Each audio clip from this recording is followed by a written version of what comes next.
pastores empresários, alguns pastores que não são empresários, mas a gente aqui na Rede Tela fomenta essa visão de que a igreja também tem essa função e pode também exercer esse papel, né? Cara, eu acho que tem a igreja ela faz dois papéis. Primeiro papel é que a igreja forma o indivíduo.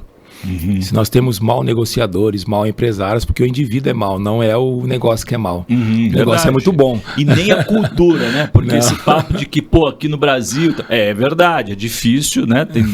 Tem a frase que diz que se você vai bem no Brasil, você vai bem em qualquer lugar do mundo, né? Qualquer lugar, não é fácil. Né? Qualquer lugar do mundo. E a igreja é o formador do indivíduo.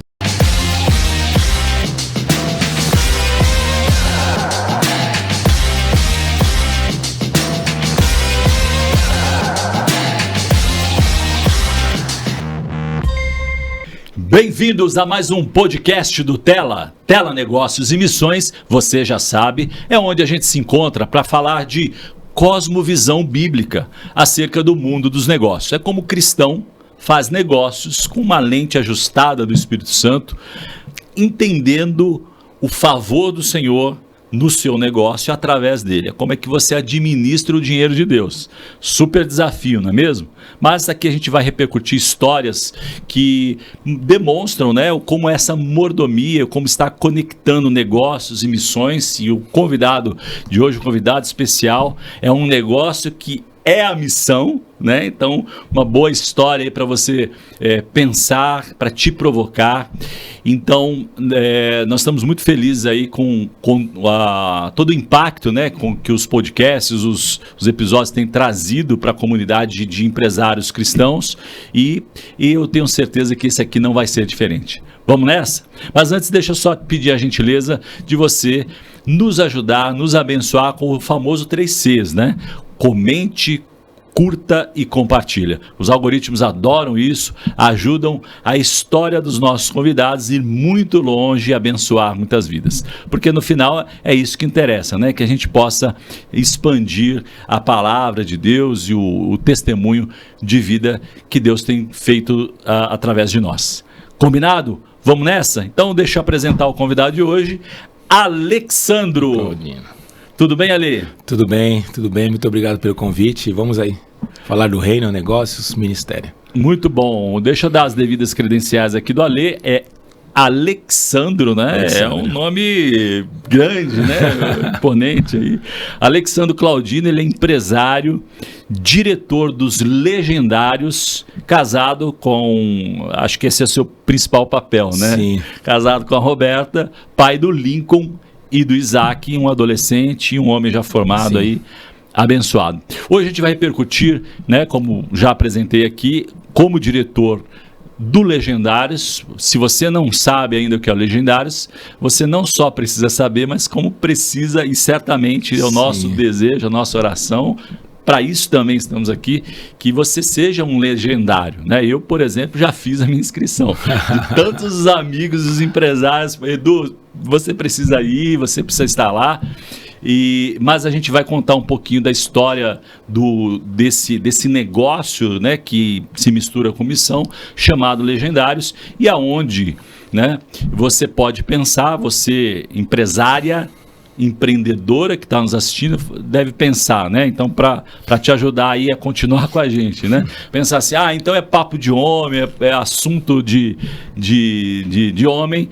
Pelo contrário, você vai ouvir a história aqui, vai entender que, na verdade, muitas vezes as mulheres são mais abençoadas do que os próprios maridos. Tá bom? Então, combinado? Fica com a gente, você é audiência feminina, masculino, é obrigação de sair até o último minuto, deixar o seu comentário lá, porque nós estamos no movimento, né, do reino mesmo, para transformar o tempo em que vivemos e a sociedade que vivemos. Se você está mais do que convidado, você é um convocado para esse chamado. Certo, Ale? Certo. É isso? Vamos embora. Como é que é isso? Tá certo isso? As mulheres, eu vi um trecho de uma entrevista que você deu, e você disse que tem mulheres que pedem, por favor, alistem o meu marido. Sim. Conta um pouquinho dessa questão aí.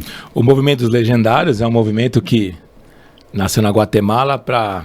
Seu propósito central, na verdade, é trazer à tona a verdadeira masculinidade do padrão de Deus. E quando o homem é transformado, toda a família é beneficiada. Então Deus fez o homem para guardar, para prover, para ser o cuidador, o guarda da sua casa, a plataforma da sua família. Mas hoje o homem se tornou violento, omisso e com todas as mazelas que a pós-modernidade fez para o homem. Então, as mulheres, metade das inscrições do nosso evento, nós vamos falar um pouquinho dele, quem faz são as mulheres. Olha que Nós curioso. recebemos em média 200 mensagens diariamente nos nossos canais de comunicação, WhatsApp, Instagram, e-mail, e metade aproximadamente são mulheres pedindo, pelo amor de Deus, arrume uma inscrição para meu marido.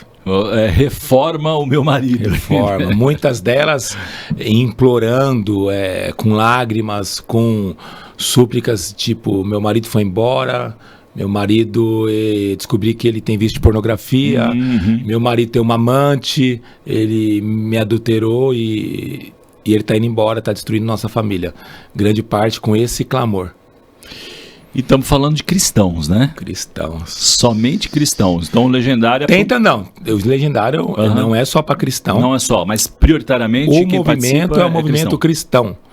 Movimento cristão. Mas hoje, com toda a visibilidade na internet, nós pode ir, não cristão, não tem religião. Legal. Ele é para-eclesiástico, ele não é de uma igreja e todo mundo faz cristão. Então, ou seja, vai restaurar o homem à luz da Bíblia, né? À luz da Bíblia. Independente qual que seja o momento de vida que ele está. Sim. Você falou de pós-modernidade, né? A modernidade, né? O momento que nós vivemos, a gente vai falar um pouco mais para frente sobre tecnologia, a gente vive um momento especial, ímpar, né? Há uma pesquisa que diz que a classe média hoje, por exemplo, brasileira, ela é mais rica que o rei da Inglaterra, por exemplo, na época lá dos reinados. Então, mas com todos esses benefícios traz muitas mazelas, muitas, né, desconstruções. Você tem, por exemplo, aí a famigerada que, graças a Deus, está caindo, né? Que é a cultura woke, empoderamento feminino e graças a Deus. Mas é isso, né? Então, acho que num curso, um seminário que eu fiz há uns 5 anos atrás, o presidente do seminário, né, que também era professor, ele dizia uma coisa que era muito legal, né? Falou assim, olha, eu vou repetir a Bíblia, alguns conceitos bíblicos, até que vocês, os alunos, né, pratiquem. Né? Então, a gente olha também a história do povo de Israel, toda vez que havia ali uma miscigenação de culturas, né, com outros povos e tal, ou a geração não passava os conhecimentos do Deus eterno, todo-poderoso, né? Para a próxima geração o negócio descambava. Né?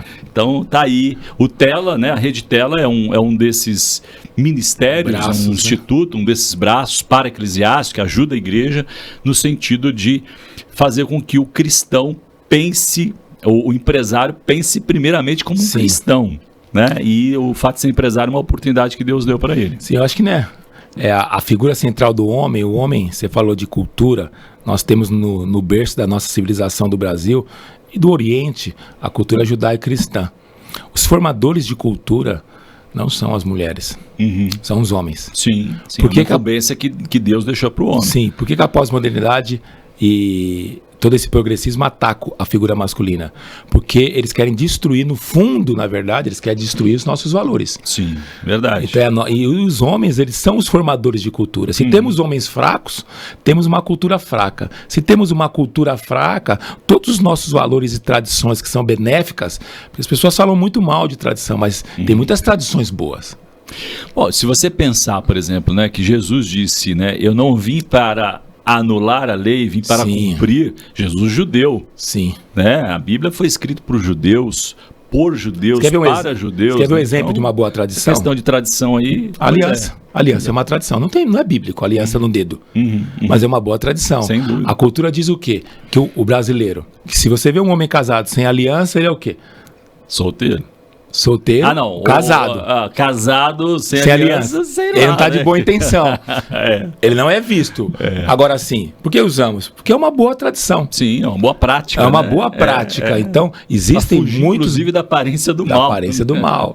Então, existem muitas boas práticas que estão querendo acabar. A tradição é importante. Entendeu? Então o homem, ele é alvo central da destruição. Aonde não tem um homem e onde tem um homem omisso, há bagunça. Se numa casa não tem um homem posicionado, há um desgoverno. Se na igreja, no negócio, na sociedade não tem um homem posicionado, vai haver corrupção, vai haver degradação e vai haver as perdas dos valores. E o homem é segundo a palavra de Deus, Palavra né? de Que é o Deus. que faz toda a diferença. Sim. Ale, deixa eu voltar um pouquinho no tempo. Os que me acompanham aqui já sabem que eu sempre pergunto sobre a adolescência dos nossos entrevistados. A adolescência é uma fase interessante que você tem muitos inputs. A gente conversava um pouco mais cedo aqui de iniciar as gravações, né?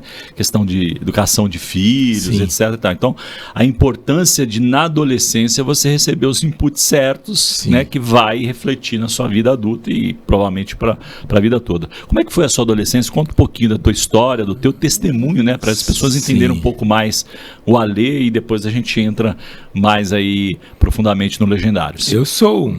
Eu, na verdade, nasci numa família pobre. Nasci numa família pobre, na zona leste de São Paulo. Morávamos bem pertinho do rio.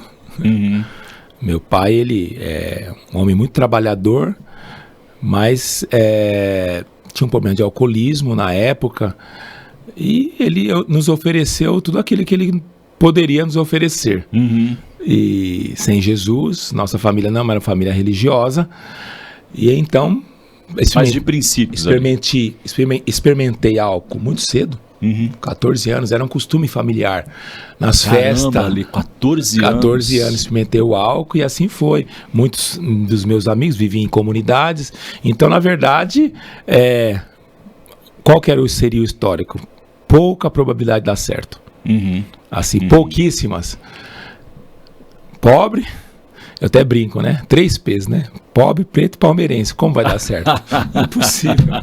Um abraço aos palmeirenses. Nada impossível. Aí fala assim, na Zona Leste, palmeirense. Fala assim, então, sou a falha no sistema. Isso aí. Sou ponto fora da... sou ponto fora da curva. Sou um palmeirense na Zona Leste. E aí, então, com 19 anos, eu... com a minha namorada, que é minha esposa, ela ficou grávida e nós casamos. 2 jovens.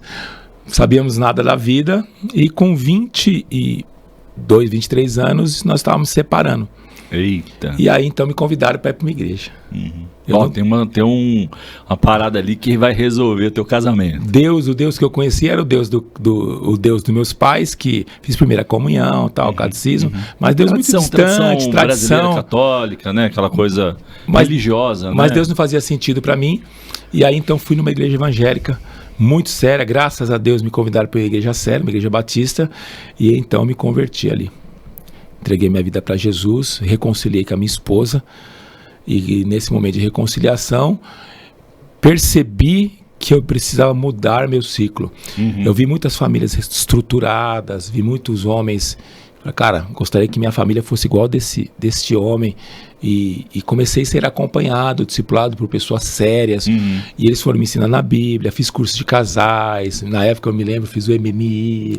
Fiz Casados para Sempre. Fiz o Crown. E fui fazendo os cursos e aprendi a ser casado na igreja, aprendi a ser homem na igreja, aprendi a ser pai na igreja, aprendi a administrar minhas finanças na igreja, aprendi a fazer negócio na igreja, tudo de maneira como Deus nos ensina. E aí minha vida mudou. Você está jogando luz sobre um ponto muito interessante, né? A gente normalmente fala sobre negócios, mas o que você citou aí, eu acho que vale a pena a gente repercutir um pouco mais, que é a importância da igreja ter uma visão de incubar conhecimento, não só culto, né, que é muito bom, mas a oportunidade de oferecer para a comunidade outras ferramentas. Que tem a ver com questão comportamental, pode ter a ver com o negócio. Acho que a gente vive um momento, uma ótima oportunidade, onde os jovens, geração Z, não sabem o que fazer. De repente a igreja é um ambiente, né, de incubar alguns negócios, trazer empresários, investir, fomentar ali. Então é importante que a gente tem muitos pastores que nos ouvem aqui, são pastores empresários, alguns pastores que não são empresários, mas a gente aqui na Rede Tela fomenta essa visão de que a igreja também tem essa função e pode também exercer esse papel, né? Cara, eu acho que tem a igreja faz 2 papéis. Primeiro papel é que a igreja forma um indivíduo. Se nós temos mal negociadores, mal empresários, porque o indivíduo é mal, não é o negócio que é mal. O negócio é muito bom. E nem a cultura, né? Porque esse papo de que, pô, aqui no Brasil... É verdade, é difícil, né? Tem a frase que diz que se você vai bem no Brasil, você vai bem em qualquer lugar do mundo, né? Qualquer lugar, não é fácil. Né? Qualquer lugar do mundo. E a igreja é o formador do indivíduo. Ela dá... Estava vendo um teólogo ateu dizendo que a igreja faz um papel que nenhuma classe da sociedade faz e nenhum órgão do governo faz. Sim, verdade. Tá vendo o Pondé falando. Ele é um ateu, confesso. Ele é confesso. Simpatizante, né? Cara, mas o que ele é simpatizante do cristianismo porque ele vê na figura da igreja... Questão de valores, né? Os valores da igreja, quando formam sociedade, quando formam um indivíduo, formam o caráter, a inclusão, ensina o cara a liderar, ensina o cara a falar, ensina o cara o pertencimento. E aí o cara, ele tá pronto. Eu fui pastor de jovens em periferia, tive centenas debaixo da minha supervisão. Então eu via como os jovens chegavam com todas as suas mazelas cultural e familiar e via depois como ele se formava na faculdade, a capacidade de falar, de relacionar, de inteligência emocional que a igreja proporciona. Primeira formação. E a segunda formação, que eu acho que isso é um tabu ainda no meio cristão, que a gente não pode fazer negócio entre irmãos. Esse é um problema, um gap que nós temos. Eu acho que nem é um tabu, deve ser uma falácia de Satanás mesmo, né? Para derrubar ali, porque você tem uma comunidade integrada, por que não, né? A questão é o negócio pelo negócio, a malandragem. A gente sabe que existem, o trigo convive com o joio, mas porque existe isso, você não vai, né, fomentar. Aliás, a Bíblia diz que você deve abençoar os primeiros domésticos da fé, primeiro da sua casa, eu entendo assim, e aí você vai expandindo. A sua comunidade também pode ser considerada domésticos da fé. Eu já tive experiências ruins fazendo negócio com cristãos, contratando cristãos. Essa é uma parte também dolorosa. E talvez por causa das experiências ruins, muitas pessoas desistem de entrar. E eu já vi de muitos empresários assim: eu não contrato cristão sendo cristão. E você deve ter escutado, você é empresário. Nosso amigo Demarco deve ter escutado isso por causa de maus exemplos. Mas eu acredito que de maus exemplos o mundo está cheio. Tem bastante. E o mau exemplo não pode ser a régua do cristão. É isso que eu ia falar, mas eu acredito que nós temos muito mais bons exemplos. Sim, verdade. Eu tenho muitos maus exemplos de pastores, mas eu acredito, a maioria são homens fiéis que deram a vida, aplicaram sua vida na igreja, deram tudo, não são gananciosos, não estão lá por negócio. Mas o que vem à tona? O que dá Ibope? Os maus exemplos. Os maus exemplos, então nós precisamos falar de bons exemplos. Eu acho que os maus gritam mais alto que os bons. Por isso que parece que há mais maus. Mas eu acredito, por exemplo, eu faço parte de grupo de pastores. Cara, são homens fiéis. Homens que amam família, que amam a Deus, que amam as igrejas. E é um gap que esses pastores precisam falar na internet. Uma das razões que eu comecei a me posicionar na internet, porque eu escutei de um pastor e falou assim: você está reclamando dos maus, mas você não fala. É a frase famosa do Martin Luther King, né? Que se o justo se calar, o mal prevalece, né? Não tinha internet lá atrás, né? Pois é isso aí. mas atualíssima frase, né? Cara, nós estamos falando que há maus negociadores, nós estamos falando que há maus pastores, nós estamos falando que há mal teologia. Mas tá bom, mas cadê os maus? Quem está se posicionando? E por essa razão eu comecei, estou engatinhando ainda. Agora, você tem uma história interessante sobre essa questão de posicionar-se, né? Sim. A sua geração não nasceu com a tecnologia, né? Tem todo que é a minha geração também, né? Nós somos a mesma, né? Tem um certo distanciamento, dificuldade, não é nativo, né? Diferente dos nossos filhos que dominam completamente, né? No meu caso, eu estou no mercado de tecnologia há mais de 20 anos, então Para mim, eu nunca vi outra coisa que não tecnologia. Mas a sua história aí de se misturar com essa questão do posicionamento de internet é interessante, né? Queria que você contasse um pouquinho dessa parte da sua história, quando você entendeu que se posicionar fazia toda a diferença. Sim. E aí veio Legendários, e a gente já entra no Legendários aí. Cara, eu sou da geração X, né? Uhum. Eu acredito que eu sou da X. Isso mesmo. Da geração X. Então nós somos da geração que não tinha... Para assistir uma pregação, eu ia nas conferências, eu comprava DVD. Eu tenho mais de 1000 mensagens, eu sempre fui muito apaixonado pela palavra de Deus. E eu acredito que pastor, ele aprende a pregar copiando outros a pregarem. Sim, então, acaba sendo influenciado, inspiração. Na minha início de trajetória, não tinha Extreme. Então eu ia nas conferências, além de pagar muito caro, e viajar de avião, hotel, eu vinha com as sacolas de DVDs.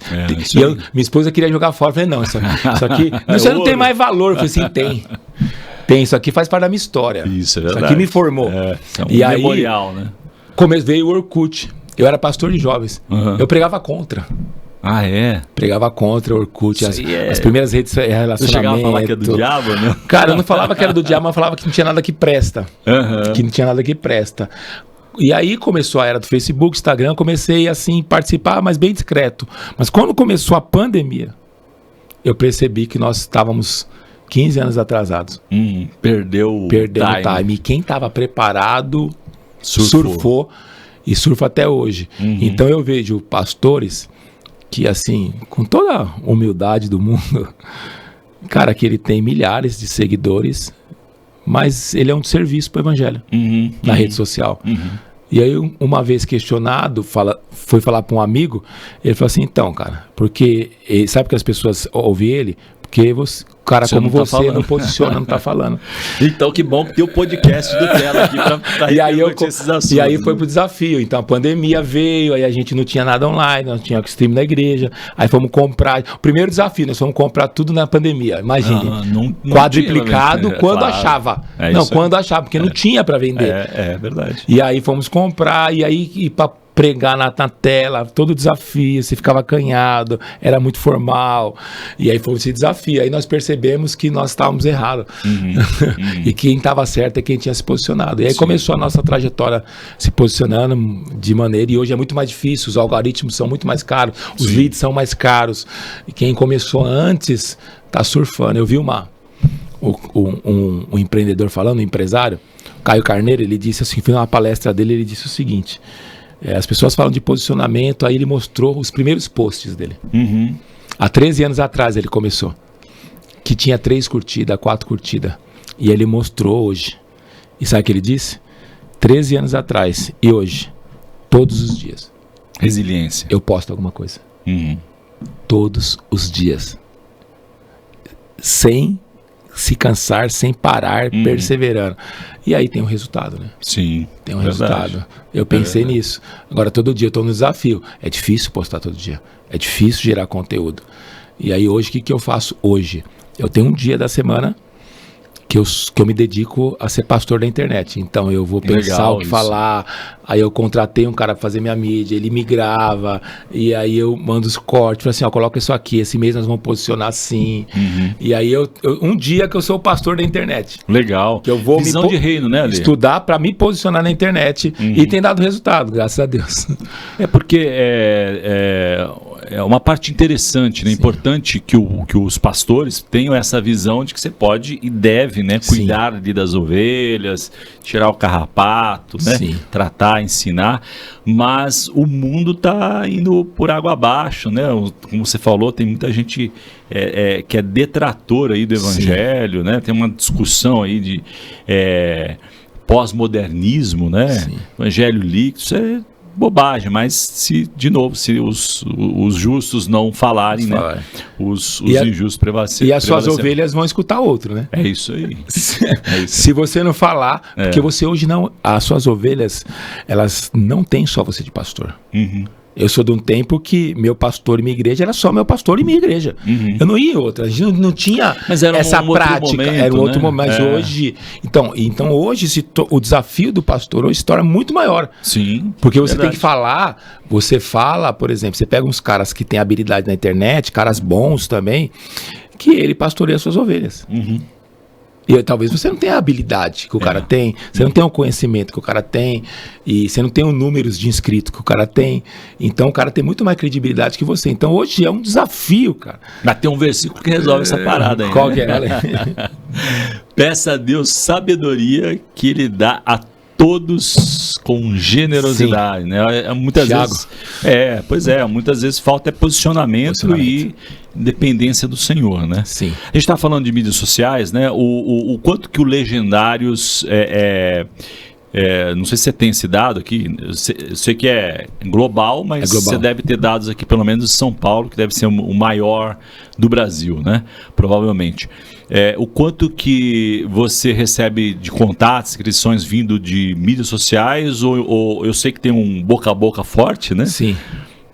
A nossa maior propaganda do Legendário é o boca a boca. Uhum. E por causa do boca a boca, explodiu na mídia, né? Não é a mídia por si só, mas é a transformação. Aí os que passam pelo processo vão postando. Então nós temos haters também no Legendário. Imagina. Tem uma galera, mas assim, os frutos falam, né? O que os haters falam? Os haters falam que é modinha, que não precisa ir na montanha para ter encontro com Jesus, e também nós sabemos que não precisa. Claro, não é sobre isso. Não é sobre isso a discussão, porque quem pega um recorte de uma fala ou de um evento e não participou. Agora, a questão é, quando nós fazemos um encontro, se der a oportunidade de falar dos Legendários, nós subimos para a montanha, que é um desafio físico, emocional e espiritual, levamos o cara para a montanha, só o fato do cara desconectar do WhatsApp, das redes sociais, do trabalho, da agenda, dos ruídos que a vida moderna traz, ele para ouvir a Deus, fazer uma reflexão profunda sobre a sua situação, sobre o estado atual, o cara já leva ele algumas tomadas de decisões. E nós provocamos ele a isso. Só a parada. Só a parada. Eu só estou falando da parada. Boa. Fora eu estou falando do silêncio. Sim. Fora eu estou falando da contemplação da natureza, do belo. Nós estamos vendo um tempo onde o belo foi destruído. Essa também é mais um do plano do progressismo. Não tem mais nada, é tudo abstrato. Tudo não tem o belo. Tudo, o relativismo faz parte. A destruição do belo faz parte da desconstrução da criação de Deus. Isso, se você for estudar, isso é sério. Se você for estudar como o progressismo está sendo implantado, é uma das pautas destruir o belo. Olha o que eles fazem com a mulher. Verdade. Olha o que eles fazem com as obras de arte. As obras de arte é uns riscos que não tem pé nem cabeça. Como que eram as obras de arte antes? Moda, né? A moda cria uma desconstrução da total. Mulher absurda. Sei que o assunto não é isso. Daqui a pouco nós vamos cair vamos voltar aqui outros assuntos. Então, você estava contando ali que nós vamos contemplar o belo na montanha, na natureza, onde expressa Deus. Só por pausar já está no outra esfera. Você tem noção que o cara tá lá, ele anda, e faz tempo que ele não vai nem fazer uma trilha, ver o belo natural, e ele sobe numa montanha e vê o pôr do sol. Tem cara que chora só de ver isso. Parece que é normal, e foi pra isso que nós fomos criados. Vamos para isso, para adorar e contemplar tudo, Deus. Então nós levamos esse homem que está desconstruído, às vezes porque veio de uma família onde não tem padrão, porque somente um homem forma um homem. Um menino não pode formar um homem. Verdade. E pasme, uma mãe não forma um homem. É verdade. A mãe educa, a mãe ama, a mãe dá carinho, mas a grande plataforma, o treinador é o pai. Identidade. Não é por acaso que Deus é pai. É isso aí. As pré-figurações bíblicas, eu acredito que tudo que está escrito na Bíblia tem uma razão por que está escrito. Então Deus, ele é pai. A Bíblia conta uma história do filho pródigo que tem uma pré-figuração lá do homem, do pai, que estava à espera do filho pródigo. Você sabe que é uma família ali. É interessante que não conta a história da mãe. Não relata. Mas tinha uma mãe. Com certeza. Porque tinha um lar, tinha um pai, tinha um filho, tinha uma mãe. Mas tinha um pai. Aquela história somos nós. Mas nós não somos o pai, né? Nós somos o pródigo. Ou o outro, né? O outro que ficou. Que era mais pródigo do que quem foi. É verdade. O outro era o pior, porque o outro sabia que tinha herança dele. Ele usufruiu de maneira errada. Agora o outro tinha tudo. Só reclamava. Mas não tinha nada. E ainda achou ruim que recebeu o outro. Então, esse Deus que ama o homem, ele quer fazer tudo para capturar o coração do homem. Ele é a figura paterna. Então, o homem, quando ele sai da sua função, ele destrói o seio familiar. Destruindo o seio familiar, você vai destruir a sociedade. Se destruir na família, você não tem uma igreja forte também. Fato. Então, por exemplo, não sei se você sabe disso, você deve saber, a lei do divórcio aqui no Brasil, ela foi assinada em 1977, é novo. É muito recente, né? É muito recente. Eu nasci em 77. Porque antes não tinha divórcio, né? Tinha desquite, né? É, isso aí. Então, o cara tinha que insistir muito para separar. Então, só para você ter noção, a geração hoje que nós temos de delinquentes, nós somos a geração mais perversa, a nossa população carcerária é a maior da história, nós temos o maior índice de estupro, de homicídio, os números só crescem, mas se você for estudar, eu sei que há um projeto de um homem sem Deus, mas existe uma aberração familiar, aonde essa geração aqui é fruto de lares de divórcios, de abandonos, de orfandade. Você vai na frente de um E preso. orfandade é de pais vivos, né? Pais vivos Muitas e vezes, pais né? mortos e pais vivos separados. E pais presentes, ausentes, que não ensinaram ele. Eu dei entrevista para a Folha de São Paulo e a repórter me perguntou assim, mas o Legendários não é um movimento machista? E eu disse não. Da onde que era? Da Folha de São Paulo? Folha de São Paulo. Eles são provocadores, né? São, mas eu gostei da pergunta dela. E ela te dá oportunidade. Dá oportunidade. Eu falei, sim, nós somos contra o machismo. O machismo inferioriza a mulher. O machismo, ele coloca a mulher no lugar de subserviência. Pelo contrário, o movimento legendário vem para resgatar a masculinidade, porque a masculinidade é diferente do machismo. Boa. Do machismo. Pelo contrário, aqueles homens descem a montanha e nós ensinamos a ele que ele tem que ser dócil, amável, protetor. Ele tem que proteger a família dele. Totalmente o contrário do machismo. Pelo contrário, os nossos avós eram machistas. Sim, tudo gira em torno dele, né? Entendeu? Era um cara egoísta, serviço nenhuma, né? Egocêntrico. A mulher tinha que aceitar tudo e de qualquer forma. Nós somos contra isso. Mas os pais hoje são o oposto, são omissos, são frágeis, não protegem. Então o Legendário vem para equilibrar. Aí você quebrou ela no meio. Ela concordou, ela concordou. Não, é respeitosa, mas ela concordou. Mas por quê? Quando você se levanta dizendo que é homem, você tem que pedir permissão. Tão loucura que está a sociedade hoje. Eu estou escrevendo um livro chamado Não Se Desculpe por Ser Homem. Tem alguns livros escritos, porque quando você se levanta para falar que você é homem, você é tido como machismo. Machista. É uma loucura, né? Mudou, né?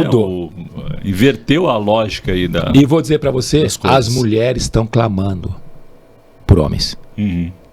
Nunca houve tanto índice de distúrbios psicossomáticos, emocionais, síndrome de todo tipo com as mulheres. Por quê? Porque a mulher assumiu um lugar onde o homem deixou vago. Então a mulher hoje ela trabalha, a mulher hoje, grande parte delas ganha mais que o homem, grande parte delas, elas que educam. Então elas estão assumindo um lugar onde Deus, não que ela é menor, mas ela está no lugar que é onde ela não foi criada por Deus para isso. Então, até organicamente a mulher ela é mais frágil emocionalmente que o homem, ela é mais frágil fisicamente que o homem. Mas por que a mulher assumiu? Por simples fato, Deus fez ela assim. Deus fez quando Deus fez Eva, ela falou assim: falei uma ajudadora ou uma auxiliadora. Auxiliadora, isso mesmo. Ajudadora e auxiliadora faz o quê? Auxilia. Então se o homem não lidera, ela vai fazer o quê? Auxiliar. E aonde tem uma mulher que governa é porque tem um homem omisso. Sim.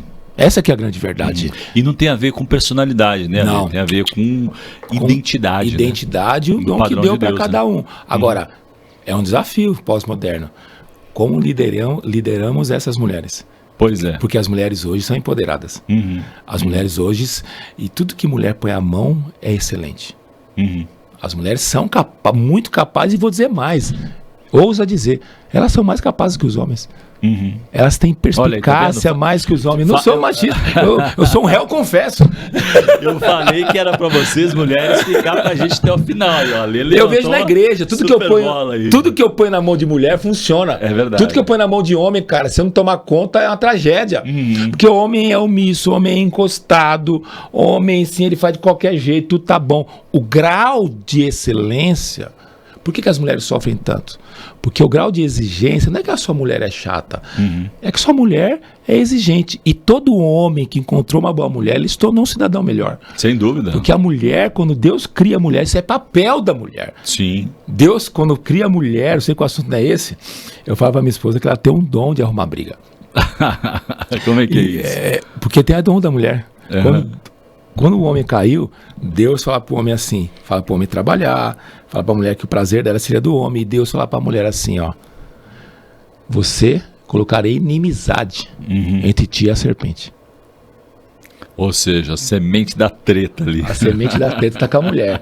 Só que eu disse quando eu falo, a treta é com o diabo, é a serpente, não é comigo. Não com o marido, boa. Você entendeu, mulher? Boa, você que tá nos assistindo? É isso aí. Então uma mulher de Deus, ela põe a casa de pé, porque ela vai brigar com o diabo para ter uma família, e não sou eu que estou dizendo, é a Bíblia que está dizendo. A mulher sábia edifica a sua casa. A mulher sábia, ela levanta. Então, quando o cara tem uma mulher boa, a mulher forma o cara. Eu tô casado. Esses dias eu estava com uma gerente de um banco, nós estávamos mudando de conta no banco lá e peguei uma mulher muito poderada, assim, número 1 da instituição dela, no departamento com igreja. E ela estava com uma jovem, que era aprendiz dela. Eu falei, não é casada? Tá? Ela falou, não é casada. Eu falei, você não vai casar. Por quê? Ela foi, estudou fora, pós-graduada, lidera. Eu falei, você não vai casar. Eu falei, por quê? Você não vai encontrar o homem à tua altura dentro das igrejas. Eu falei, mas qual que é o conselho? Aí a gerente falou, qual que é o conselho que dá pra ela? Eu falei, você tem que casar cedo. Constrói junto. O casamento se constrói. A história é construída juntos. Eu falei, casei com 19 anos de idade. Eu não sou o mesmo homem de 27 anos atrás. Sou outro homem. Sim. E minha mulher não é mais a mesma. E a minha mulher brinca, né? Aquela trend que tem na internet. Eu peguei na planta, né? Mas boa. Com certeza eu me tornei o homem que sou porque casei com uma boa mulher. Sim, verdade. E ela me tira da zona de conforto. Sempre me tirou. E tira até hoje. Entendeu? Meu pai tem uma frase, meu pai já falecido, Ali. As mulheres vão gostar do nosso bate-papo. Então, o assunto era sobre homem, né? A gente já volta sobre os homens aí. Mas o meu pai, no interior, né? Nasceu no interior, cheio de frases, né? Então, a vida toda eu lembro das frases dele, né? E ele tinha uma frase que era sobre isso, né? Uma mulher, ela levanta ou derruba um homem. Sim. Né? Dificilmente coloca no meio, ele falava. Sim. É isso mesmo. Mas então as mulheres amam os legendários. Porque nós estamos lá para extrair o melhor dos homens. É que antes de vir o melhor, a gente precisa extrair o pior.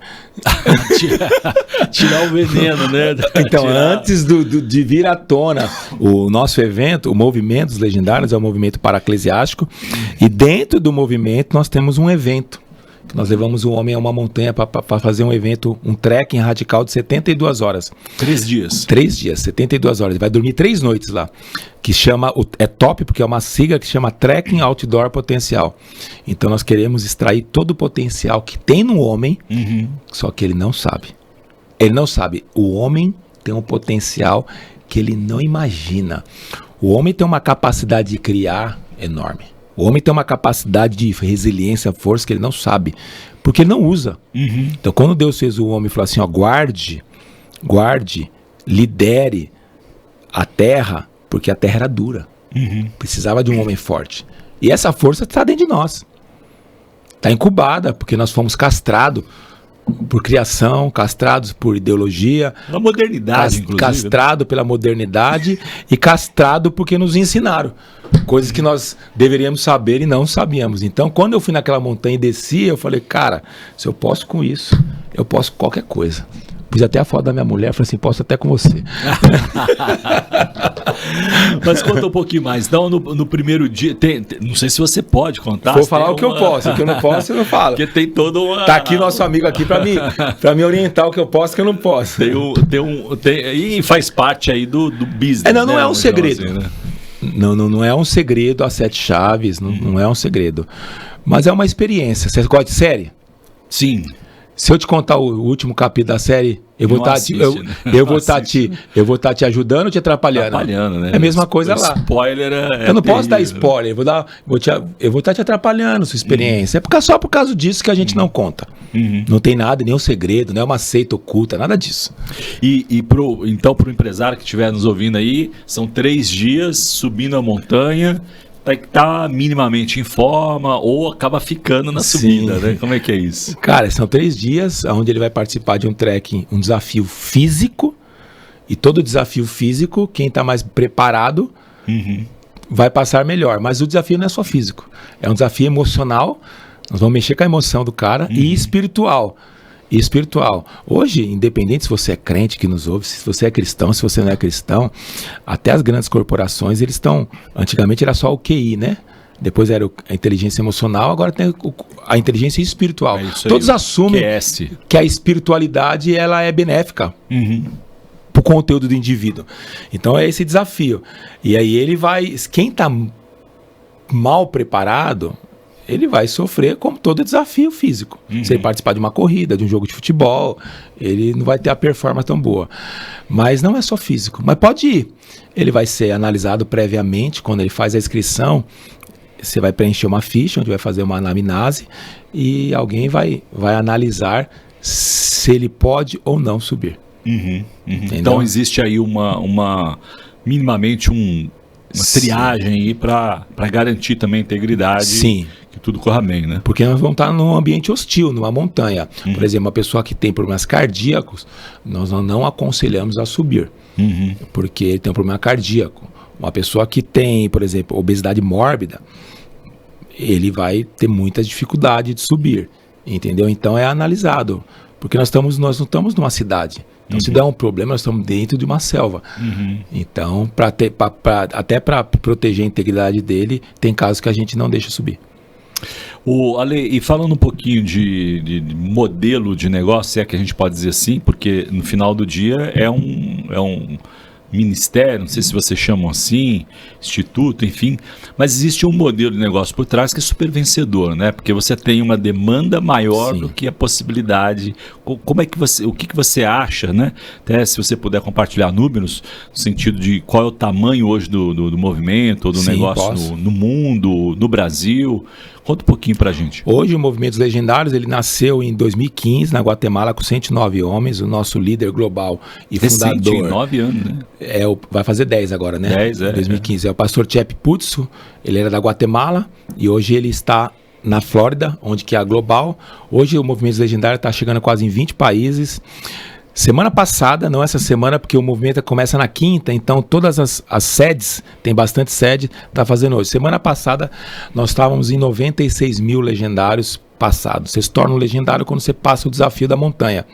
No Brasil, nós estamos chegando aí a 37 mil semana passada. Então, essa semana aqui, acredito que nós vamos bater aí uns 40 mil legendários no Brasil. Então, quando você conta a população, que nós temos uma população brasileira de 210 mil, homens nós devemos ter assim uns 100 mil, e homens adultos nós devemos ter uns 50 mil, nós estamos dizendo aí que nós temos 50 milhões de homens, 50 milhões de homens, Isso, milhões de homens, e nós passamos aí 37 mil. Pouco, né? Tem bastante gente. Tem muito trabalho, Demar. E a ideia é nós passarmos 12 milhões até 2031 no mundo. 2031 está pertinho, mas dentro desse, como eu falei, do modelo de negócio, é ter mais demanda do que só para você ter noção, a inscrição média hoje é R$ 1.800. Que não é barato. Que não é barato quando se diz com um evento organizado por igreja. Mas depois que você vai, você entende a cosmovisão toda é muito grande. Da estrutura, tudo que a gente precisa preparar para... Eu vou subir agora com 550 homens, dia 27 a 30 de março. 550 de uma vez só? De uma vez só. Rapaz, é trabalheira. Quantas pessoas trabalham no staff? Nós vamos subir com 320 participando da experiência, e 230 trabalhando no staff de equipe. Então são 550 no geral. Quase 1 para 1 aí. Quase 1 para 1. A gente usa quase 1 para 1, 70% mais ou menos. Mas já levamos já teve eventos que nós levamos 1 para 1. Então nós lançamos a inscrição, só para você ter noção, acaba em minutos. Não é em horas, é minutos, e são poucos minutos. Acaba tipo assim em 3 minutos. 2 minutos. Eu lancei, semana retrasada, uns 20 dias atrás, nós lançamos uma lista de espera no Instagram dos Legendários Capital, no Stories. Em 5 dias eu tinha 1.800 pessoas inscritas na lista de espera, interessadas. Então, assim, é um evento onde foi trabalhada a marca e os testemunhos é a nossa maior força, né? Que eu nunca trabalhei, nunca participei de algo que produz tanta transformação para homens, especificamente para homens, como Projetos Legendários. Então, hoje há críticas, as pessoas reclamam do preço, as pessoas reclamam do business, que como a marca se posiciona, mas o que é inegável são os frutos. É isso aí. Os frutos falam pelos frutos se conhecereis a árvore, né? E eu tô dizendo, não somos nós que contamos frutos. Isso que é mais interessante. Não sou eu que tenho um canal, a Global que tem um canal que fala dos frutos. Quem fala dos frutos são as esposas. Quem fala dos frutos são as famílias. Isso, né? São elas que falam, não somos nós. Não é só o marido, o cara que passou, né? É melhor ainda, né? É a pessoa que tá sendo afetada, que tá recebendo um homem, que chega lá e ela fala assim, pastor, eu não sei o que aconteceu com meu marido. Ele é outro homem. Devolveu outro. Nós escutamos isso constantemente. O meu marido nunca tinha sentado com meu filho, com o filho dele. Uau. Meu marido nunca tinha brincado de futebol. Meu marido nunca tinha orado por mim. O meu marido confessou que faz uso de pornografia e me pediu ajuda. Então nós temos um fenômeno hoje, só para você ter noção, 70% dos homens hoje fazem uso de pornografia contando cristãos. Quantos por cento? 70%. Uau, é muita gente. Isso aí eu falo, lendo livros, lendo reportagens, esse dado eu tirei do Cada Homem é Guerreiro, mas eu fiz a prova do próprio projeto. Você fez um levantamento lá. Eu chego um momento lá na montanha e eu falo Data assim... Legendário. Chega um momento no nosso evento, eu falo, fique de pé, quem tem problema com imoralidade e pornografia. Pasme. 70%.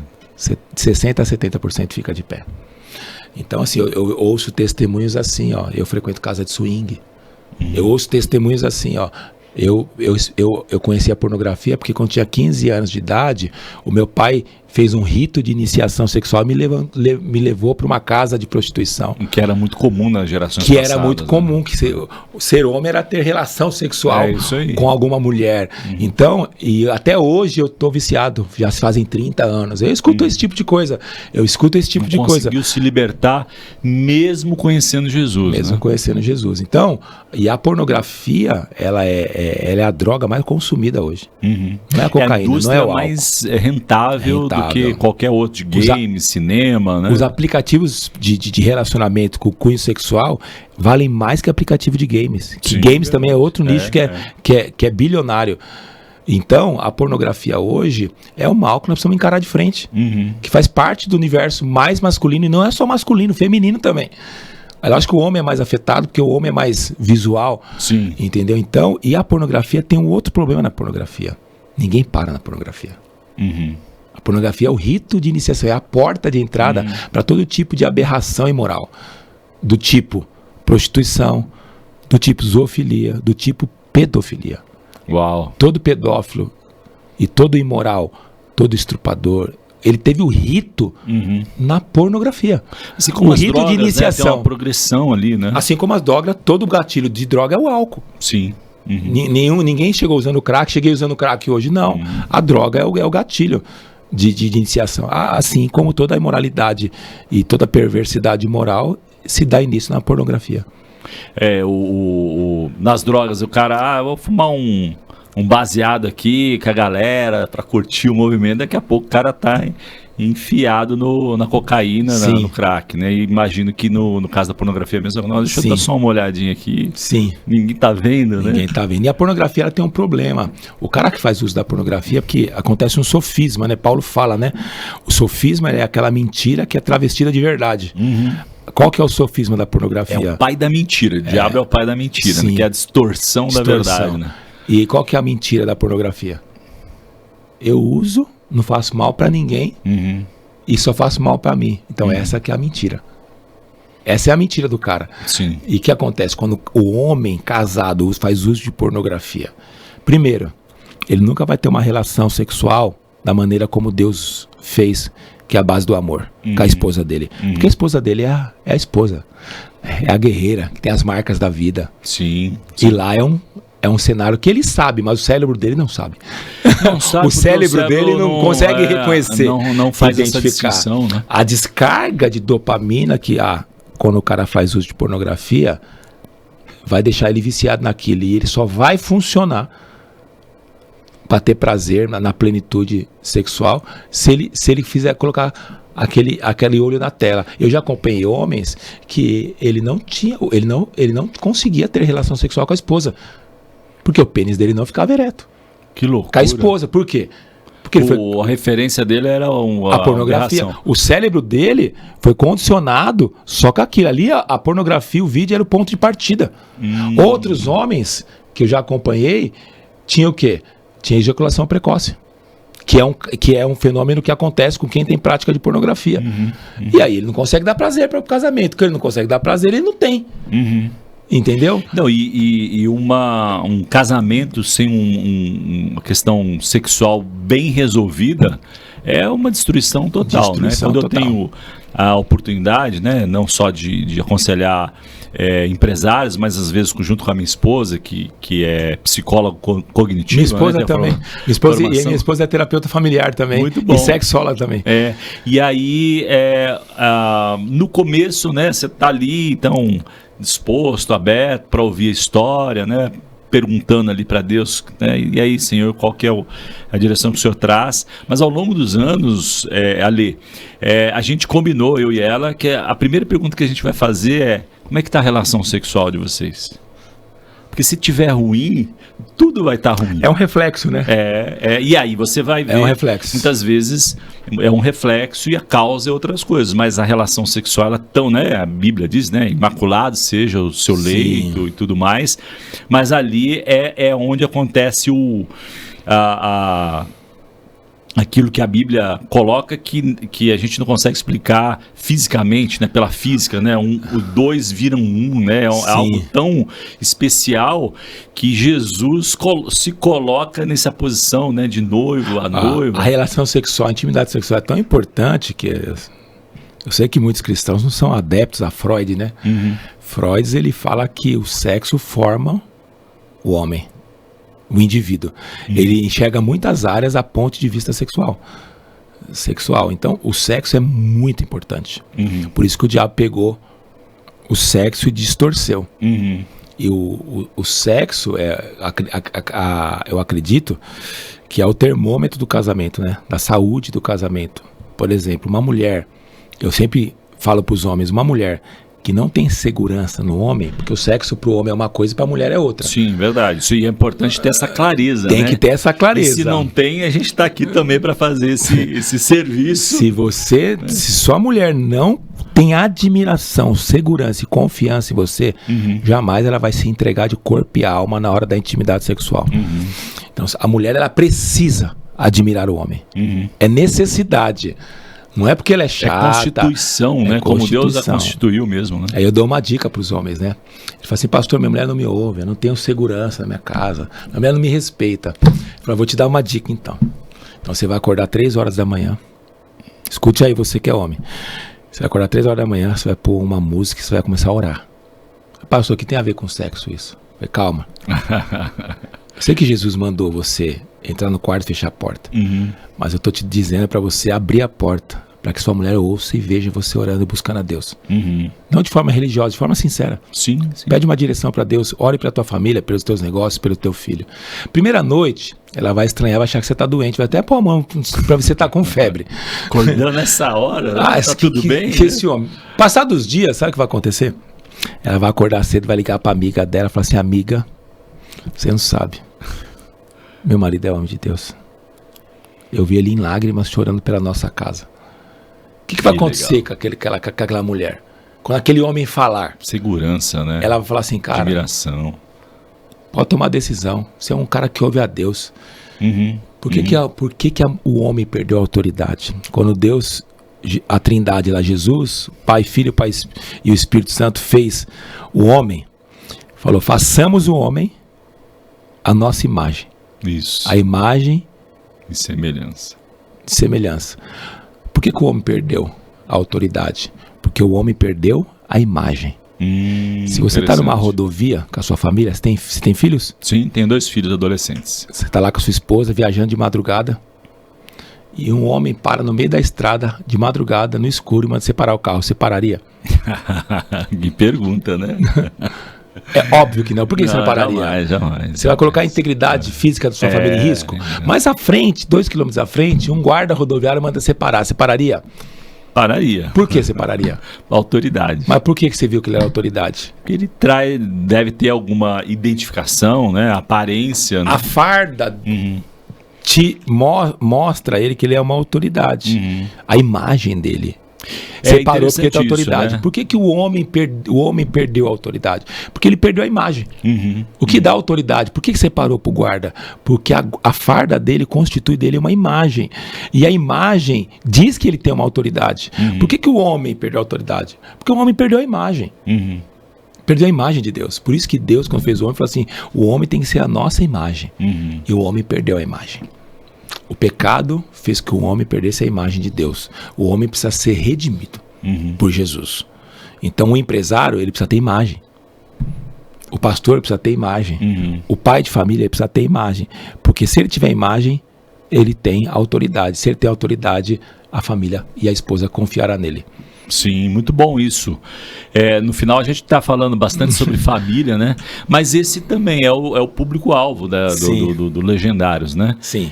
E, Ali, dá um pouquinho mais de informações, né? A gente colocou aqui um açúcar na boca aí da audiência, né? Falando, pô, tem mais gente querendo e tal. Mas, enfim, se quem está nos ouvindo aí, e as esposas também, né, quiserem fazer inscrição, como é que faz? É um site, é Instagram? Como é que acessa aí? Você pode acessar o nosso, eu sou responsável pelos Legendários da capital de São Paulo. Então, o Instagram dos Legendários é legendários.spcapital. Tá bom. O arroba do Instagram.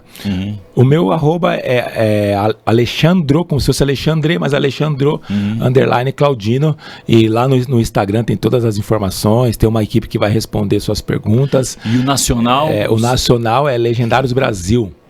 Legendário Brasil, onde o pastor Ricardo Bernardes é o pioneiro Brasil lá de Camboriú. Então, nasceu na Guatemala, quem trouxe para o Brasil foi um pastor lá de Camboriú, chamado Ricardo Bernardes, meu amigo. Um abraço para você, meu irmão. Muito bom, então aí fica a dica, né, que você tem a resiliência, né, se você não conseguir na primeira oportunidade, mantém lá, eles têm uma lista de espera, eu mesmo tive que entrar na lista de espera, e recebi um e-mail, um gatilho lá, que aliás tem todo E nós atendemos a lista de espera. Por 2 vezes nós mandamos e-mail. O problema é que tem as pessoas mandam o nome e o e-mail na lista de espera, mas elas não lêem e-mail. Aí uma pessoa vê e fala assim, mas eu não vi. Mas é isso. Você botou o e-mail lá por quê? Eu avisei previamente. Se você põe lá, e você conseguiu a inscrição. Sim. É verdade, mandei o link lá, mandei. Eu sou prova disso. Mandei o link lá na lista de espera. 1.800 pessoas na lista de espera, eu mandei o link. Mas sabe quantos fizeram as inscrições? Eu acho que uns 200. Nós separamos para respeitar a pessoa que pôs o nome na lista de espera. Boa. Respeitamos ela, separamos, mandamos para ela antes de abrir na internet. Porque se eu abro na internet... Aí você falou que cabe minutos.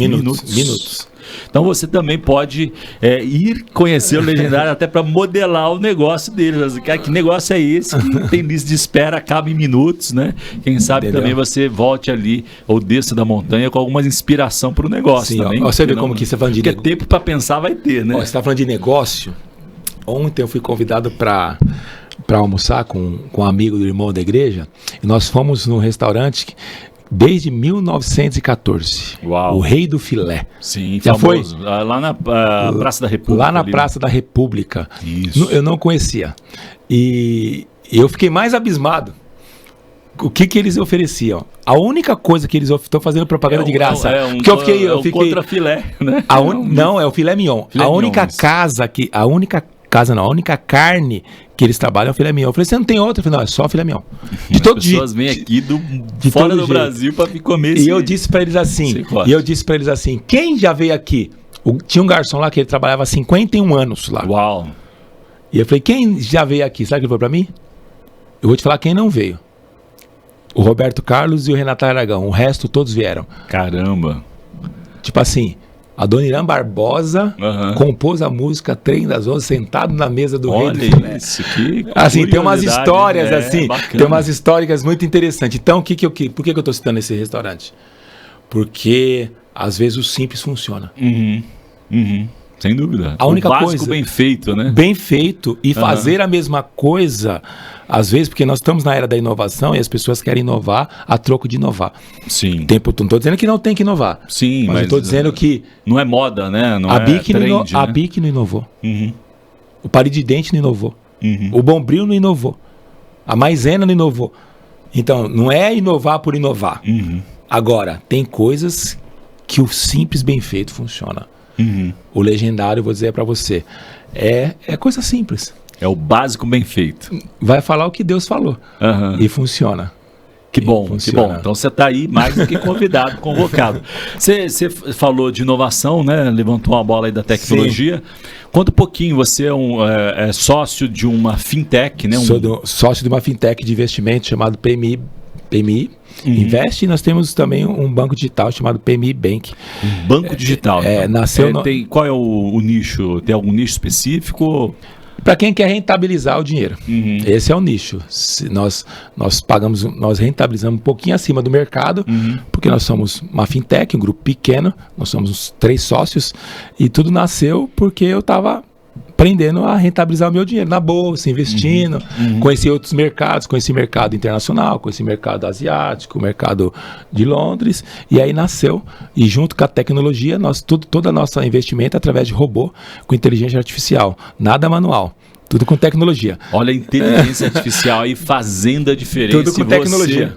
E você ainda não está fazendo uso daquilo que Deus, né, de alguma forma, colocou à disposição. Para de reclamar, para de incorporar o coro daqueles que falam isso daí é terrível, uma aberração, né? Como você mesmo falou, né? Pô, eu ignorei as redes sociais e hoje é uma super ferramenta se você pegar o seu que abençoa muitas vidas. Se você pegar o seu celular agora, desbloquear ele agora, e você falar de qualquer produto, vai aparecer ali. Você sabe muito melhor do que eu, que você é do... Se você falar de qualquer produto, vamos falar de televisão, você vai abrir seu Instagram, e no seu story vai aparecer, sabe o quê? Televisão. Aliás, então, fica a dica aí. Fala agora, legendários, repete comigo aí, que vai aparecer. Vai aparecer. Você não precisa nem digitar, né? Provavelmente vai aparecer minha cara lá. Muito provavelmente. Maravilha. Então, eu queria aproveitar aí esse gancho, né? E agradecer o nosso patrocinador aqui do podcast. Você também tem uma empresa, você pode patrocinar e ter sua marca exposta aqui entre os irmãos e oferecer os seus produtos e serviços. Mas agradecer a Wings Grow AI, uma agência de inteligência artificial, que legal, né? Ultramoderno, que entrega soluções aí de financeira, enfim, tem uma quantidade de soluções ali prontas, com custo super acessível, que economiza tempo, aumenta a produtividade, com valor assim, que você vai achar até que é mágica, mas isso chama inteligência artificial. A época da exponencialização dos resultados, sempre levando em consideração o homem, dando uma ferramenta, né? Sim. Um potencial enorme. Ale, o papo está muito bom aqui, a gente está indo para o final aqui. Eu queria te fazer 3 perguntas que eu, historicamente aqui, classicamente eu faço para os convidados. Primeiro tirando a Bíblia, né? Porque a Bíblia é o livro master, né? De fé, de espiritualidade, de negócios. Ale, você sabia que a Bíblia fala mais de dinheiro do que é fé, amor e salvação? Falei, já ministrei sobre isso. Muito bom. Então, tirando a Bíblia, que livro que você recomendaria, que te impactou, que pode, né, ter a ver com negócios? Tem que ser um? Tem que ser um, né? Porque geralmente a gente tem uma meia dúzia, né? Eu trouxe um presente para você. Opa! Que é o meu mais novo lançamento. Cadê o meu livro? Trouxe aqui para dar de presente para você. Olha aí. Meu recente lançamento, Soldados Desembaraçados. Muito bom, muito obrigado. Esse é um presente. Obrigado. É o texto da mensagem que o apóstolo Paulo diz que o bom soldado de Cristo não se embaraça com as coisas dessa vida. Você que é empresário, Sim. você ser um bom empresário de Cristo, você tem que ser desembaraçado. Mas o livro que eu quero indicar é um livro que... Só para aproveitar aqui a oportunidade, como é que acessa o livro? Está na Amazon? Tem um link especial? O livro tem um link nas minhas bios do Instagram. Ok, então você acessa aí. Caso tem lá para você comprar. Boa. Eu quero indicar um livro chamado Andando com o Tanque Vazio, do autor Wayne Cordeiro. Esse livro mudou a minha... Brasileiro? Não, é americano. Americano, mas está traduzido. Wayne Cordeiro. Ele diz respeito que tudo que fazemos, como pastor, como negócio, como um combustível de um carro, se você não se abastecer, vai acabar. E ele diz algo que é fantástico. Se nós pegarmos 100% das nossas atividades, tanto de negócios, ministeriais, familiares, até da nosso eu de hobby, esportes, 100% das atividades, 80% das atividades que fazemos, qualquer pessoa poderia fazer. Dessas 100%, 80% qualquer pessoa poderia fazer. Exemplo. Vamos dar um exemplo. Lavar seu carro. Ok. Qualquer pessoa pode fazer. Sim. Por exemplo, limpar sua casa. Qualquer pessoa pode fazer. Entendeu? 15%, 80% qualquer pessoa. 15%, algumas pessoas podem fazer. Por exemplo, cuidar do seu filho. Não é qualquer pessoa. Sim, são mas algumas. É isso. Entendeu? Delegar uma área importante da sua empresa, como as finanças. Não é qualquer pessoa, mas algumas pessoas. E 5% só você pode fazer. Exemplo, cuidar da sua saúde. Boa. Se preparar espiritualmente. Ter um tempo de qualidade com a tua esposa. Qualquer pessoa pode ter? Não, de só você. É isso aí. Ter um tempo de qualidade com o seu filho. Então, o que acontece? Esse livro retrata o quê? Nós enchemos nossa agenda de coisas. Isso serve para o empresário, para o empreendedor. O empresário é o cara que está mais na... Entendeu? Né? Então, o que ele faz? Problema, né? Ele se enche de coisas que qualquer pessoa pode fazer e ele, na verdade, ignora. Não sobra tempo. As 5% de coisas que só ele poderia fazer. Mas detalhe, 5% são as coisas que vão determinar a sua vida. São as coisas mais importantes, de mais valor, que de real faz maior sentido na sua vida. Esse livro retrata sobre isso. Muito bom, fica a dica aí. Isso é bom para o empresário, Demarco? Muito bom. Me lembrei do versículo que diz que um pouco de fermento leveda toda a massa. E o contrário também é verdadeiro. Se esse fermento for bom, o pão vai ser bom, né? Sim, vai ser bom. Então vamos focar no fermento aí de Jesus da palavra, né? Conselhos práticos para um jovem empreendedor aí. Você já está na casa dos 50, ou caminhando para lá. Quase. Estou mais para 50 do que para 40. Mas, enfim, a gente gosta de... A gente, na Rede Tela, Ale, a gente acredita, estamos trabalhando e recrutando muitos empresários para que a gente acredite que temos uma oportunidade, uma janela de oportunidade nesse tempo de levantar a maior geração de empreendedores cristãos do Brasil. Sim. Oportunidade não falta, tecnologia, acesso, enfim, muita conhecimento. Coisa. E a gente repercute isso e fomenta. Então, queria que você deixasse um conselho. A gente tem bastante jovens empreendedores que nos acompanham aí. O primeiro conselho que eu dou para o jovem empreendedor é que antes de ele aprender, ele vai servir algum empreendedor bem-sucedido. Boa. Antes de querer fazer qualquer coisa, aprenda e sirva com alguém bem-sucedido. Tenha humildade de aprender. Vai ter experiências. Segundo, não se preocupe tanto com a sua formação escolar ou universitária. Se preocupe com a sua formação emocional. Boa, essa daí faz toda a diferença, né? Eu, por exemplo, se você fosse voltar, você faria o quê? Eu teria... Me colocava à disposição de ambientes diferentes. Treinava minha capacidade de língua. Viajaria para alguns lugares, aprenderia novas línguas, aprenderia novas experiências para me formar e moldar o meu cérebro às mudanças. O empreendedor que não está aberto à mudança, ele vai falir rapidamente, porque o mundo muda muito rápido. Você é da tecnologia. Então, eu falaria isso. Primeiro, aprenderia com outros. Segundo, antes mesmo de se formar, não se preocupe especificamente com a formação universitária. Se preocupe com a formação emocional. Negócio é gente, é sobre pessoas. Se você não sabe lidar com pessoas, você não está pronto para negócio. Pessoas são negócios. Gente é negócio. E terceiro, case e busque a Deus. Boa. O casamento... As duas melhores coisas da vida, né? Buscar a Deus e casar e... Primeiro, da casamento... daí vem as outras. Casamento vai te treinar para a vida. Sim. E vai te dar responsabilidade. E você, como uma mulher, você vai ser mais forte. Sim. O Império Romano caiu por causa de imoralidade. Olha aí. O maior império que já houve na Terra, houve uma degradação porque eles eram imorais. O casamento te protege. O casamento vai fazer você... mas eu não tenho dinheiro para casar.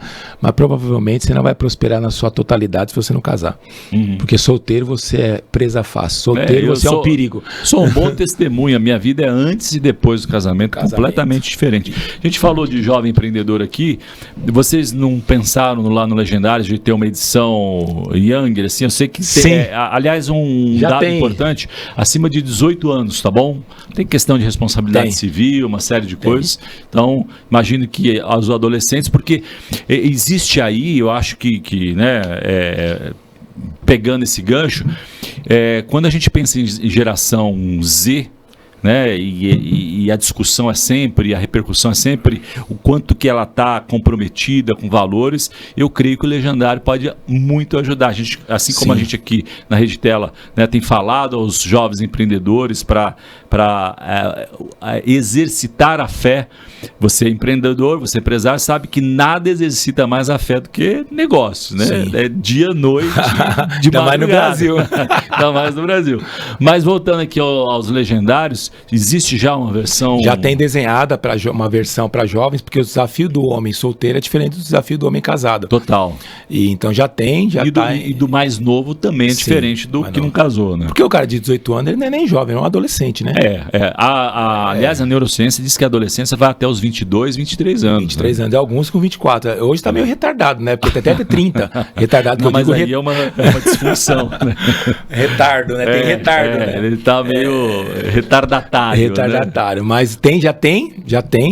E já tá tendo desenhado. Tivemos a última reunião em mês passado com a diretoria global. Então a ideia é para fazer para empresários, para líderes, para jovens. Inclusive tem de casais também, um desafio do programa Legendário. Não é uma montanha para mulher, mas é um desafio para casal. Esse eu faço. Fiz recentemente, onde a mulher vai dormir na barraca, vai fazer uma trilha. Não é tão duro como o homem, mas é bem legal. Muito bom. Então, olha aí, ampliando as possibilidades, né? Porque a geração Z precisa de referências, né? E que bom que vocês estão olhando para isso. Última pergunta, Ale. Alexandro 2025, qual que é o seu sonho grande? Cara, meu sonho grande tem a curto prazo, médio e longo. Eu tenho um sonho, um desejo de vida, meu plano de vida, né? Eu vou parar de pastorear a igreja com 55 anos.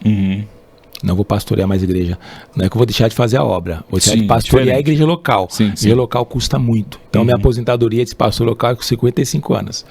Você já está treinando sucessor? Já estou treinando sucessor. Já estou treinando sucessor. Vai ser bem sucedido. Que você seja bem sucedido. Já estou treinando sucessor. Boa. E eu quero abrir um lugar onde eu possa recuperar e cuidar do pastor, do empresário. Um lugar que eu vou tratar corpo, alma e espírito. Minha esposa é psicóloga e terapeuta. Legal. Eu sou pastor, já naveguei pelos mundos do coach, treinamento, comportamental.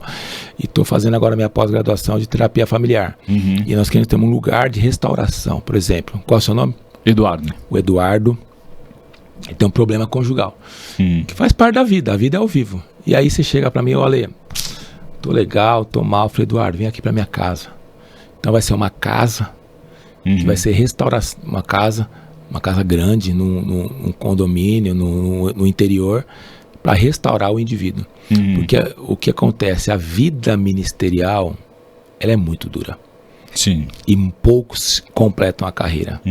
Se poucos completam a carreira e a nossa jornada, apóstolo Paulo fala que é uma corrida, nós estamos correndo errado. E o mais importante é terminar bem, né? Terminar bem, é o que conta. É não isso. E assim, você conhece quantos pastores que terminaram bem? Com a mesma esposa, amando a Deus e completou a fé. Você conhece quantos? Entrou no assunto polêmico, né? Você não conta nos dedos. Então, se nossa jornada é uma corrida, e aí nesse meio termo tem muitas coisas para se acertar. A igreja fazer um plano de aposentadoria, o cara cuidar da saúde, o cara se cercar de pessoas idôneas para ele não se desviar na imoralidade, o cara ser protegido financeiramente para o dinheiro não subir para a cabeça dele, o cara não viver uma vida de escassez ao ponto de ele tem que deixar o ministério para ganhar os trocos. Então existe uma série de fatores que vai, na verdade, o cara cuidar das suas emoções. Boa. Por exemplo, eu sou pastor, na minha comunidade eu tomo conta de alguns pastores, nós somos um grupo de pastores, e meu desafio lá é que todos façam terapia. Você sabe que para cuidar da emoção. Você falou agora, eu vi recente, acho que essa semana mesmo no Instagram, um desses coaches famosos aí, fazendo uma chamada para pastores com depressão. Olha que curioso. Eu falei, cara... Há um índice absurdo. Da onde ele pegou esse dado, né? Porque ele nichou ali de uma forma muito específica. Se você é pastor, líder religioso, está em depressão ou sintomas de depressão, é com você que eu quero falar. Eu falei, é que as pessoas não sabem, né? A jornada do pastor... O marceneiro que faz essa mesa aqui, ó, quando ele termina a mesa, acabou o serviço dele. Você trabalha com tecnologia. Sim. Você desenvolve software. Isso. Então, quando você acaba de desenvolver software, acabou o seu serviço. Quando acaba o serviço do pastor? Não acaba, né? Não tem acaba. Eu recebo ligação meia-noite, de final domingo, de semana, nas minhas férias. Recentemente agora eu atendi um casal, o marido adulterou, eu estava nas minhas férias. Aí, como é uma pessoa muito próxima a mim, muito querida, eu tive que parar. E sim. Agora você soma isso ao longo dos anos, ao longo dos dias, da semana e dos anos. Tem um desgaste emocional. Muito. É absurdo. E aí, Dali, não dá para espiritualizar, né? Não. Porque o descanso e essa tratativa, óbvio que a Bíblia é o remédio, é a luz, né, para os nossos passos, mas não dá para negligenciar essa parte. Né? Por isso que o livro Andando com o Tanque Vazio fez tanto sentido para mim. Então é o seu gatilho aí para o que é uma fundação, um instituto, é um negócio mesmo que você tá pensando aí. É um negócio para mim, aonde eu não vou ter tanta força. Os anos passam, é óbvio, o ser humano tem o homem, ele tem uma curva, mas eu vou ter sabedoria. As duas coisas não trabalham junto. Você não tem força e sabedoria. Você não é jovem sábio. Sim. E você não é velho forte. Não dá congruência as coisas. Salomão, quando você vê Salomão nas suas fases, escrevendo Provérbios, escrevendo Eclesiastes, escrevendo Cantares, Provérbios, ele está na flor da idade. Mas em Cantares, em Eclesiastes, você vê que é um homem maduro. Que se arrepende, né, dos exageros. Ele descobriu que é vaidade. Que tudo é vaidade. Então, você não consegue ter força e sabedoria ao mesmo tempo. Difícil você ter força e sabedoria. Mas você pode sim envelhecer e ser útil para o reino de Deus. Então essa é a ideia. Esse é meu plano de vida. Esse é o sonho a curto, médio ou longo prazo? Esse é o meu plano a médio e longo. Tá. Médio e longo. A curto prazo, nós queremos plantar igreja nesses próximos 7 anos. Eu quero plantar igrejas, despertar homens que subsidiem isso, e nós estamos abrindo agora um grande movimento social. Acabei de abrir a instituição Associação Legendários Capital, filantrópica, social, que nós vamos fazer 3 frentes. Primeiro, nós vamos fazer a Casa da Princesa, que é um grande sonho meu como pastor. Nós vamos fazer um lugar onde nós vamos dar tratamento emocional, terapêutico, vamos trabalhar também a questão para acolher aquelas crianças que são vulneráveis, que foram abusadas, até ir para a universidade. Mas nós não vamos abrigar, nós vamos fazer tratamento. Uma casa de passagem. E vamos fazer um acompanhamento em lugares vulneráveis. Então, Muito vai bom. nascer em breve, já temos toda a documentação, tudo pronto, e vamos lançar em breve. Já é um plano, mais do que um Esse sonho. é atual, esse é o curto prazo. Já tá E o que, em que eu curso. acho? Nós precisamos sim restaurar a comunhão com o homem, com Deus, e já faço até o desafio para você que é empresário, se você quiser fazer parte de uma filantropia, investir Investir em vidas, em né? vidas, e também nós vamos fazer um trabalho com meninos, que vai ser chamado Despertando Campeões aí para treinar o homem para a vida, o menino. Bom, então aí é só acessar a sua rede social, Rede social, Instagram, e você vai também vai ter lá em breve. troca vai ter. essa ideia aí. Já estou fazendo o corpo diretivo, tá tudo certinho, já o documento tudo pronto, tudo com ata, fundação, tudo certinho. Muito bom. Sucesso, né? Para que todos esses sonhos que certamente nascem no coração de Deus e fluem através de você. Esse é um se slogan no realizem. Legendário. Ah, é? É escrever, viver uma vida com uma história digna de ser contada. É isso que eu falo para Muito você, bom. homem. O final da sua vida, que vão dizer de você. E aqui no Tela, é isso aí. Muito obrigado, Ali, pelo gancho. Obrigado aí. pelo convite. Prazer é meu. E aqui no Tela a gente conta histórias, né, que valem a pena e que impactam, influenciam. E essa é a nossa oração. Porque sucesso é muito mais do que dinheiro. É sobre impactar vidas e servir ao nosso Deus. Muito obrigado pela sua audiência. O que você está fazendo por vocação? Você precisa entender qual a sua vocação. Indo ou ficando, vá para aquilo que Deus quer que seja feito.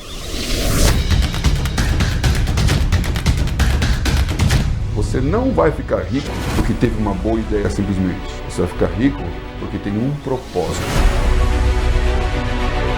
Minorias, é o que eu chamaria de mercados étnicos.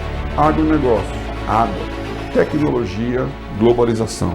Eu sugeriria a área da sustentabilidade. Por que as empresas têm investido tanto em sustentabilidade? Será que não é pela fidelização dos consumidores? O que tem se desenvolvido mais rapidamente, categorias como moda, como saúde e beleza, como casa e decoração. E, finalmente, a área de energia. Nós estamos diante de um cenário em que a gente tem as mudanças culturais e tecnológicas muito importantes. Essa mudança de cenário tem desafiado a igreja a ter conhecimentos específicos e saber utilizar essas ferramentas para a glória de Deus. O Tela Masterclass é, para mim, exemplar nesse sentido.